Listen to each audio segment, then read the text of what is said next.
S Jaishankar कहते हैं कि we are not a dalal nation, तो हम इस टाइप की ब्रोकरिंग और इस टाइप की मीडिएशन नहीं करते। इज ही राइट और is he wrong? Has Pakistan actually left us behind?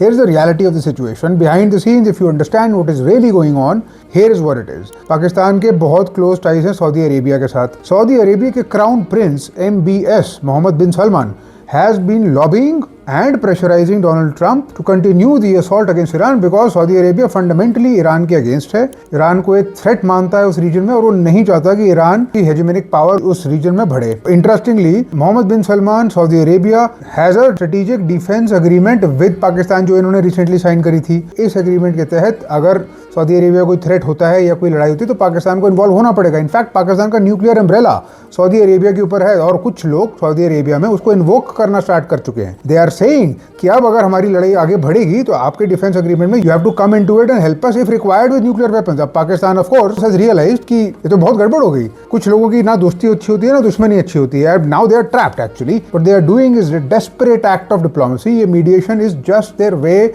Of saving themselves, क्योंकि अगर वो नहीं सेव करेंगे कि उनके पास दोनों ऑल्टरनेटिव्स बहुत खराब है। एक ऑल्टरनेटिव है कि यूएस और इजराइल के साथ जुड़ के वो ईरान के अगेंस्ट एक्ट करें। अगर ऐसा हुआ तो ऑब्वियसली उनको ईरान की फ्यूरी भी फेस करनी पड़ेगी और डोमेस्टिकली उनका पूरा रिसोर्स इसमें लग जाएगा, along with ongoing war with Afghanistan जो ऑलरेडी वो हैंडल कर रहे हैं। Already it is very weak, it will be weakened so much more that they will be pushed behind even more decades than they are already pushed behind. इस situation में what should India do? Exactly what India is doing. India ने Iran के साथ भी कुछ हद तक एक गुडविल बना के रखी हुई है और इंडिया ने यूएस और इजराइल के साथ भी कुछ हद तक गुडविल बना के रखी हुई है, which is almost diplomatically impossible. Look at what is happening to our neighbour. हमारा एग्जैक्टली यही हाल होता had we entered into long term strategic relationships, had we chosen sides like Pakistan is doing. Let them do what they are doing. We are better off watching from the distance. Let them get embroiled in that fight. Let them get punched out. Let them do what they want.